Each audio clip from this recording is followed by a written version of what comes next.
tigi ñëw na nag mel ni kuy résumé waat li nga xam ne daanaka moo di mbir moomu noonu nga xamante ni moom la jot a am mais liñ ci mën a retenir mooy Boniface dafa mel ni am na mbégte wala contentement par rapport ak accueil bi nga xam ne réservé nañ ko Dame Mbodj ak le maire de Dakar ak ñeneen jot koo am mu nekkoon rencontre boo xam ne dañ ko prévoiroon pour non seulement mu ñëw présenter fii livre bi nga xam ne ci la bind le premier ministre du Sénégal wala le président de Pastef ci temps boo xam ne gu yaatu la mais sikk ak moom waxtaan ci li nga xam ne moo di Afrique ëllëgam ay ndawam ak lu jëm ci wàllum souveraineté doon loo xam ne également aussi yaatu woon na lool moom nag mu dellu si ci ne soo gisee mu def option bi maanaam jël Ousmane Sonko choisir ko boole ko ci 20 mètres du monde parce que dafa gëm ne actuellement fi monde bi toll il y a des avances te yàgg na ko topp ba ci élection yi avant muy am sax am na position boo xam ne gu ma jëloon la même bu dee na sax l'écriture wala le contenu du texte bi nga xam moo am ci biir livre bi keneen moom moo ko am mais choix bi nee na moom moo ko opéré jëmale ko ci Ousmane Sonko.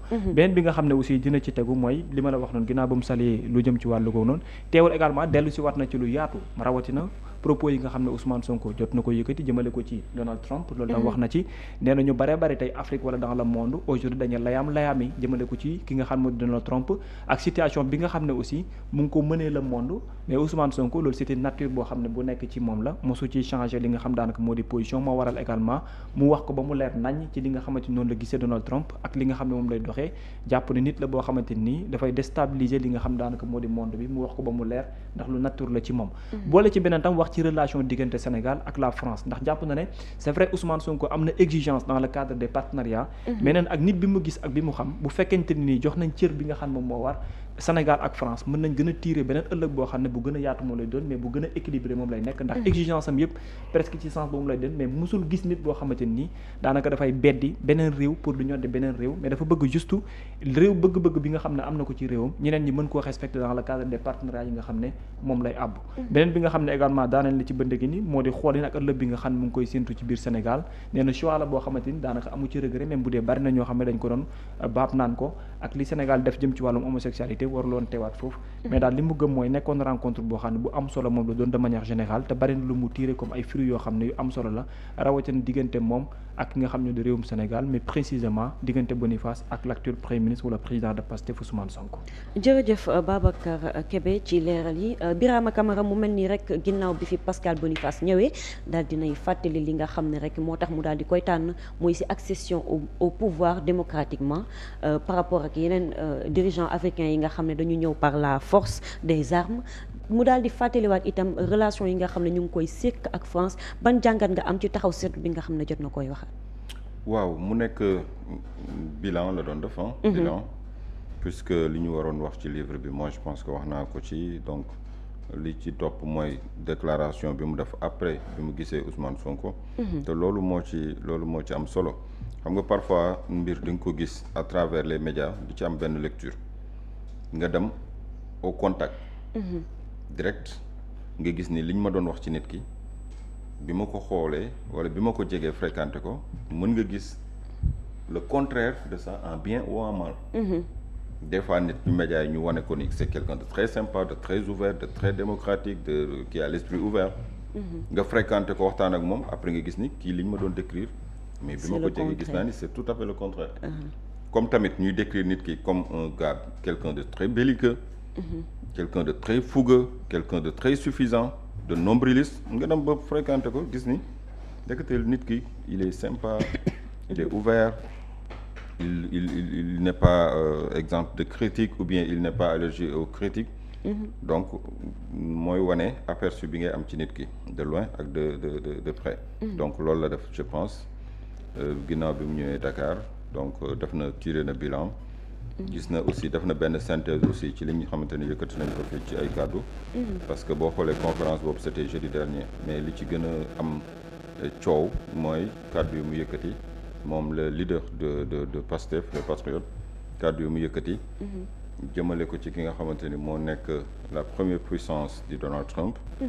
jiite le pays le plus grand pays le plus fort économiquement militairement mu wax jëmale ci moom te c'était le contexte parce que livre bi ça parle la rencontre c'était pour parler de géopolitique. oui géopolitique nag mooy ni àdduna di doxe ndegam ni àdduna di doxe fi ñu toll nii lenn moo cristalliser l'opinion lenn moo ko téye mooy la xew ca Moyen-Orient diggante couple bii di Amérique Israël ak kii di Iran mi nga xamante ni moom la ñu song. ba situation bi yëpp fi ñu toll nii dafa perturbé wu mais il fallait en parler.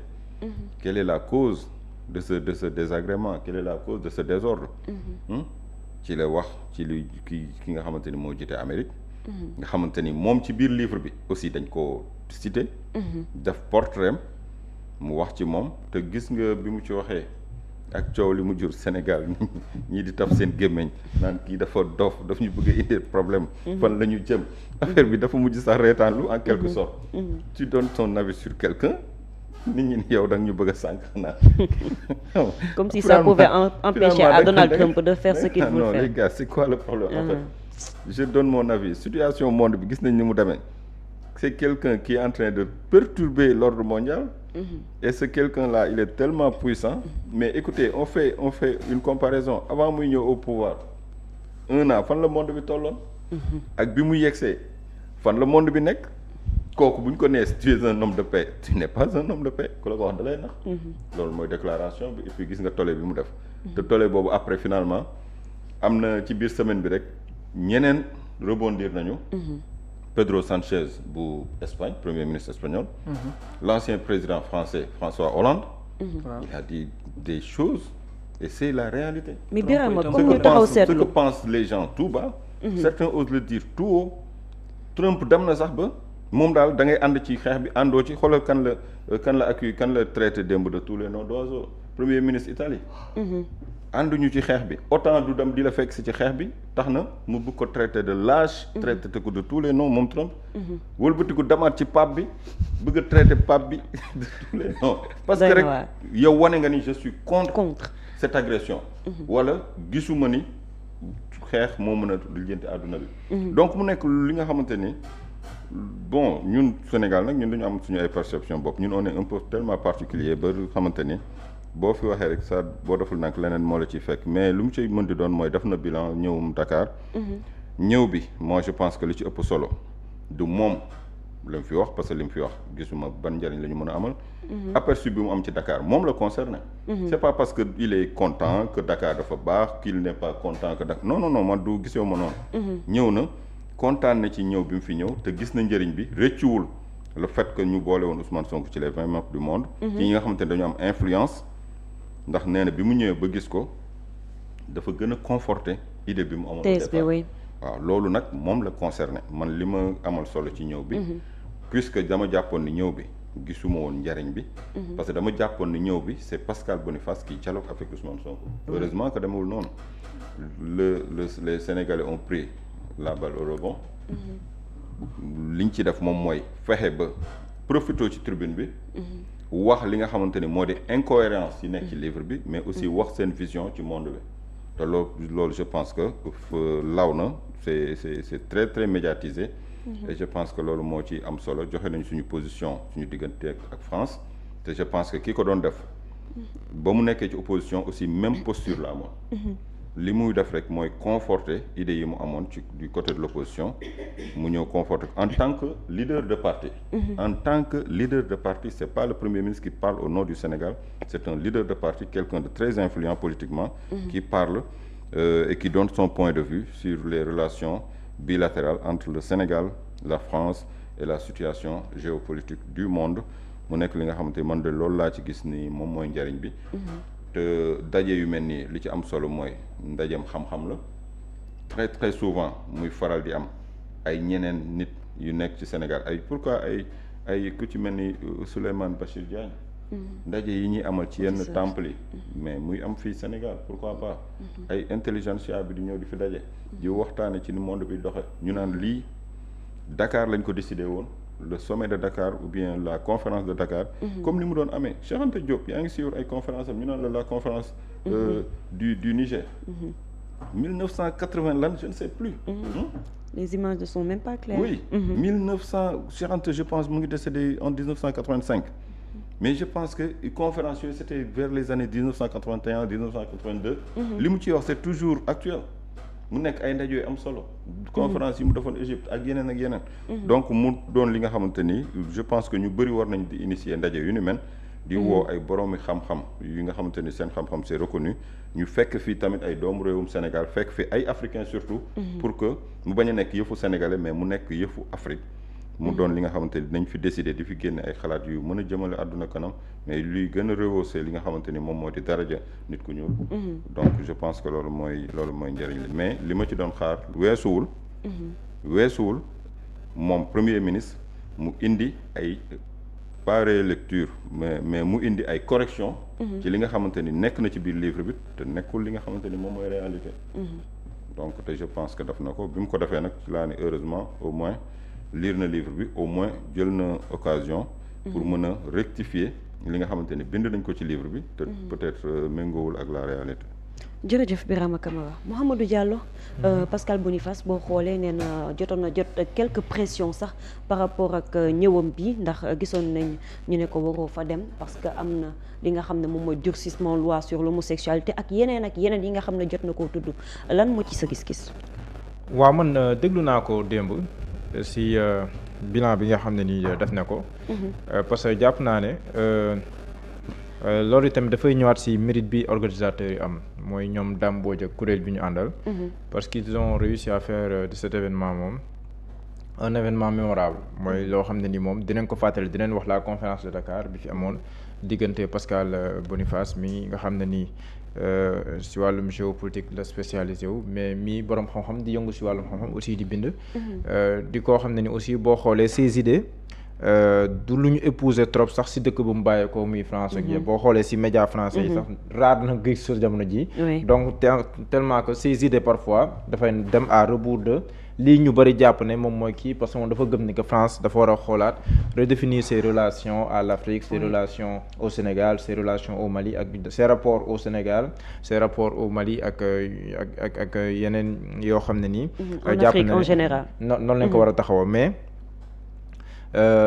loolu du idée bu ñuy épouser trop bu nekkee dëkk bu mel ni France et pourtant loolu lay kii dans ses écrits et dans ses sorties donc loolu lu am solo la ñëw bi nag c'est vrai man bokk naa si jàpp ne bi mu koy wax c'était juste pour jox dayo mbir mi et puis tey gagné na si tiré na si épingle du jeu parce que ne serait-ce que livre bi vente yu mu si am ak tam vulgarisation bi nga xam ne moom la am fii nii au niveau du Sénégal loolu am solo la mais surtout tribune aussi bi mu lay jox xam nga bokk tribune ak le premier ministre bu Sénégal Ousmane Sonko par ailleurs président du parti Pastef quand même day am écho non pas seulement au Sénégal mais en Afrique dañ koy seetaan di ko suivre bu baax a baax rawatina bu nekkee waxtaan boo xam ne ni en français lañ ko def donc loolu li ñu teewlu lay doon te itam li si am solo mooy recentré waat Dakar Sénégal si li nga xam ne nii moom lañ ko xamee woon muy dëkku débat ak dëkku xam-xam dëkku liberté dëkku wax sa xalaat yu nu wéer si wàllum xam-xam te loolu je pense que c'est extrêmement important te loolu feeñoon na si ndaje bi les universitaires qui ont pris la parole même bu nekkee 3 minutes xawoon na ndaw si la leen jox les universitaires qui ont pris la parole les politiques qui étaient sur place te raar na c'est vrai que homme politique yu am xam-xam am na si parti yëpp mais genre ndaje yi nii raar na ay homme politique sénégalais di amal yu mel ni te da nga ko war di amal lu bëree bàyyi boo xoolee Sénégal xeetu conférence yi ñuy gën a fàttaliku sax booy xool nekkul ay homme politique ñoom ñoo ko def li may bëgg wax quoi nekkul ay homme politique typiquement yoo xam ne ñoom ñoo ko par exemple bu ñuy fàttaliku conférence bi le juge Kéba Mbaye defoon à l'UCAD à l'université Cheikh Anta Diop de Dakar c'était en 2005 loolu ba léegi ñu dafay retentir si suñuy nopp Cheikh Anta Diop c'est vrai qu'il était politique et tout mais moom wàllum xam-xam bi moo doon gën a fës si ay doxalinam ak werante yi doon am si diggante moom ak Senghor président Senghor si wàllum xam mais je veux dire ñin si gën a fàttaliku nekkul ay conférence yoo xam ne nii ay homme politique ñoo ko fi def te pourtant yàgg nañu am ay homme politique yu am xam-xam loolu nag li muy yóbbee mooy dañoo war a recentrer waat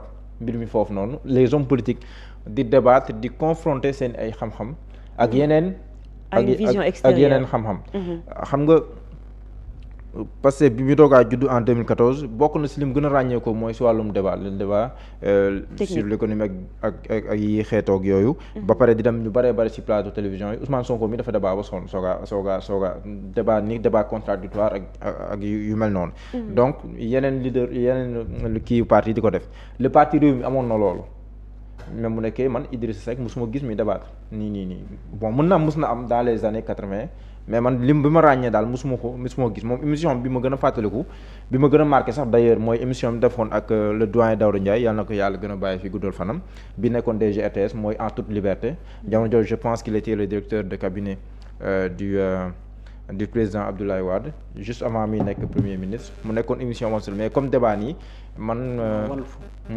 Walf émission Diine ak Jamono waaw boobu at boobu nag at Sidy Lamine Niass. voilà am na benn bu muy génnee tableau bi.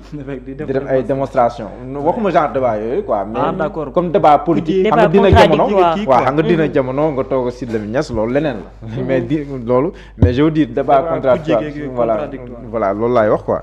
mais li nga wax tamit fàttewoon naa ko c'est vrai il avait fait une belle démonstration génnee tableau bi di wax si wàllum xam moom borom xam la. mais de moins en moins loolu dafay jafe. mën naa limal fi ay tour ñoo xam ne nii dafatuñu débat contradictoire te pourtant dañ ko war a def. est-ce que mos nañ ko def sax. Pape Djibril Fall la moo ko xotaree def. Barthélémy Dias la moo ko xotaree def. Thierno Alassane Sall la moo ko xotaree def. Thierno Bocoum moom daan na ko def lu bëree bëri Abba Mbaye mu ngi koy def Khalifa Sall mosuma koo gis mu def débat contradictoire mosuma koo gis laa wax quoi. mais ñooñu lan moo leen ko teree def. wala bu nekkee sax mënutoo ko rek kon ci format bi am ngay cadre ko mu defal mais comme yu mel nii premier ministre Ousmane Sonko def. dafa am solo parce que daf lay repositionner koo xam ne nii. parce que boo bëggee yor réew laajuñu la nga ëpp ñëpp diplôme parce que diplôme moom bu nekkoon loolu rek la mën nañ la université façon diplôme boo bëgg nit am na ko fa di ko jàngale. laajuñu la nga ëpp fi alal bu nekkoon loolu la ñuy jëli ñu homme d'affaires yi fi nekk ñoom Serigne Boub ak ñoom Babacar Ngom ak ñooñu leen jëli réew mais au-delà de tout cela war nga am xam-xam war nga am diplôme war nga am kii mais nga am gis-gis di ko wane ne ko yow mën nga tracer ab yow ay nit mën la see topp. loolooy waral nga nekk si benn parti boo xam ne nii. yow la ñeneen ñi am yëpp maanaam la nga am yëpp ñeneen ñi am nañ ko mais la tax ñeneen ñi di la nangul di topp sa ginnaaw mooy gis-gis bi ngay am ak leadership bi nga xam te ni moom mooy nekk si yow. courage.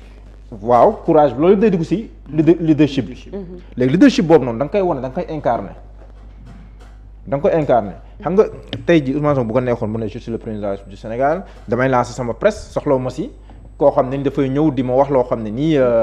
neexuma wala en fait sama gis-gis parce que bi muy invité Madana Kane leeroon na ne Madana Kane bokkul ñoom gis-gis si wàllum économie. carrément Madana Kane ñëw. dafay argumentaire bi ñu lancé la vision 2050 l'acteur de la société civile Kane Elimane Kane. bon tamit il avait pris le contre-pied du gouvernement si wàllu maanaam loolu dafay am solo parce que intellectuels yi aussi ak jotaay xam-xam yooyu nga leen di ubbil bi muy lancé son livre solution defe naa si ne en 2018.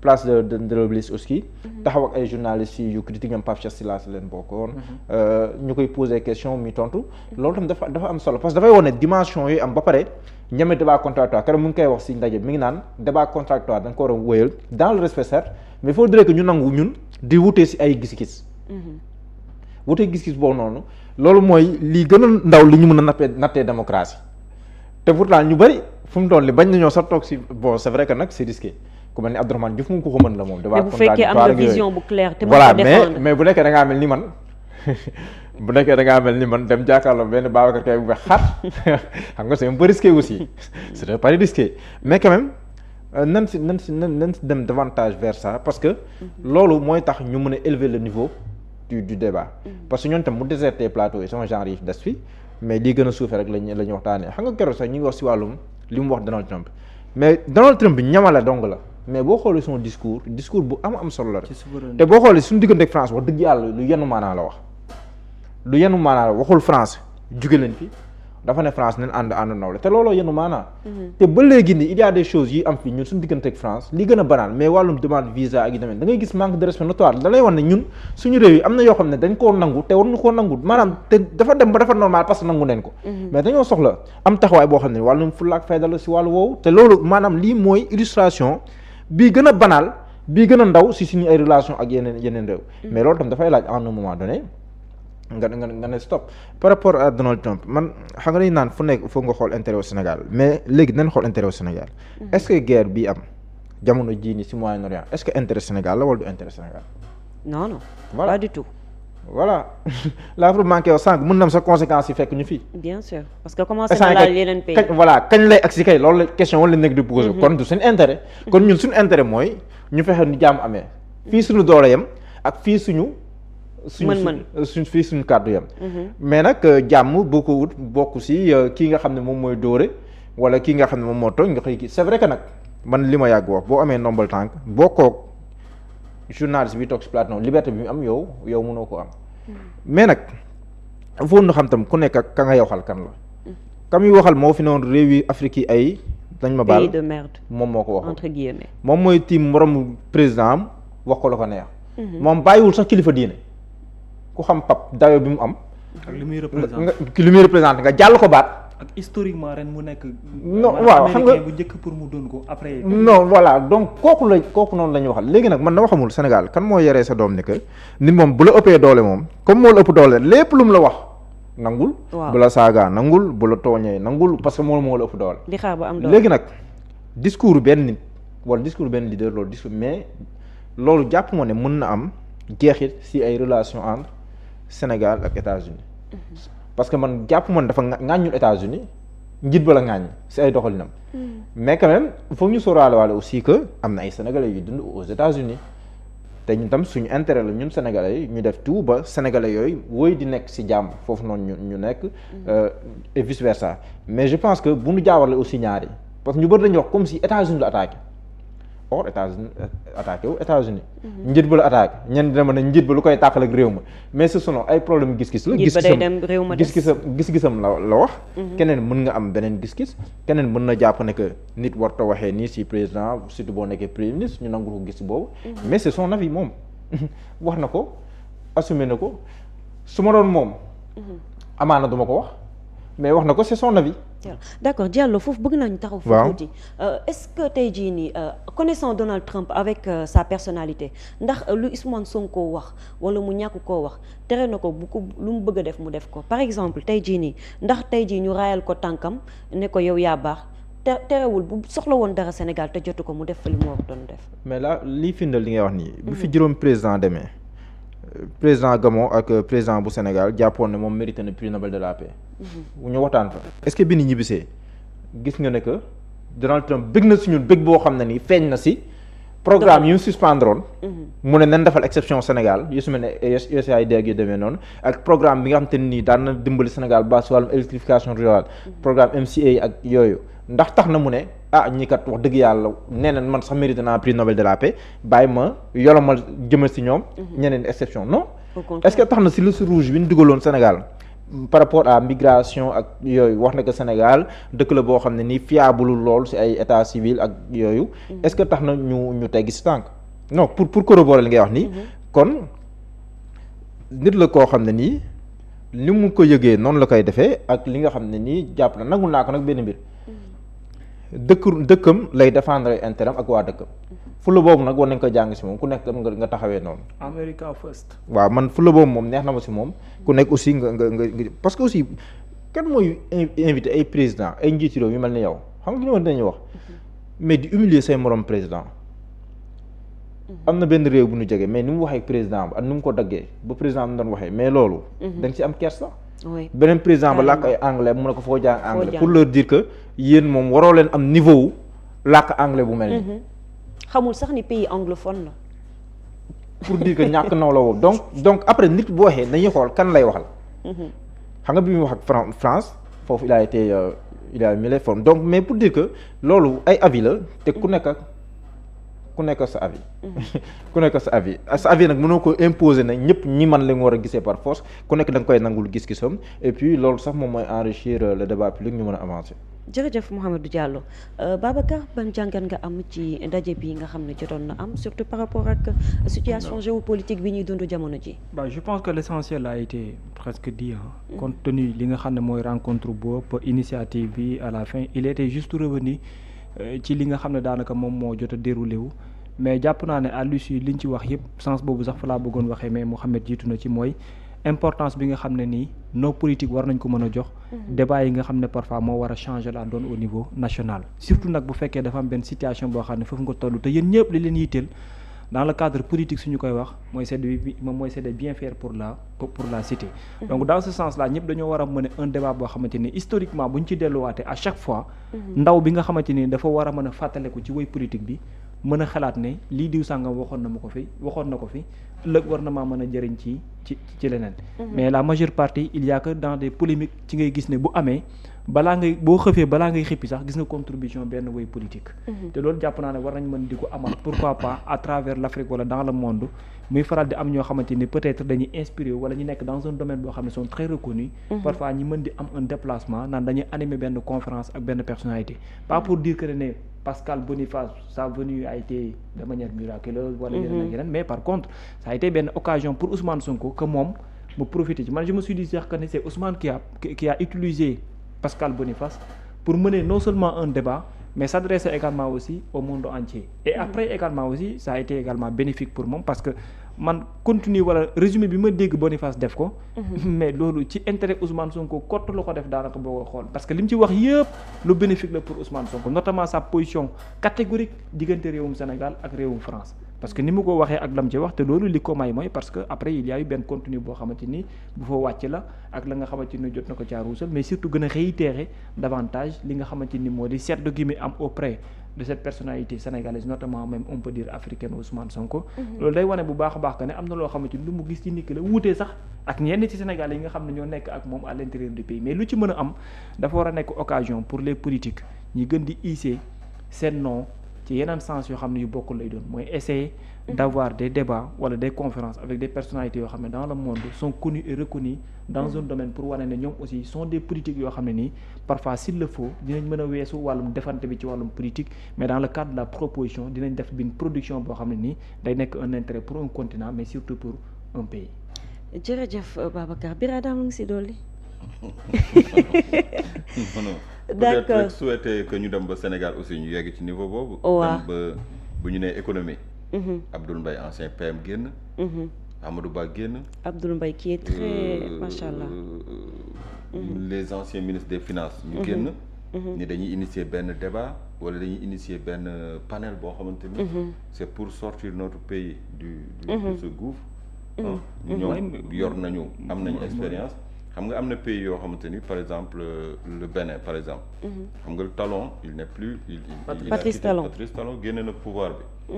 mais dafa am beneen kuréel boo xamante ni dañ ko samp boo xamante ni conseil des sages la tudd. ancien président yi dañ fay dem. effectivement ancien président assemblée ancien président sénat. ñoom kuréel googu la ñuy daje. bu ko defee li ñuy waxtaanee moom mooy lépp luy jëmale réew mi kanam nekkul ay opposition mais opposition d'idée lay doon. mais di joxe ay proposition pour lu jëmale réew mi kanam xam nga situation yu mel noonu yow dina la permettre yow.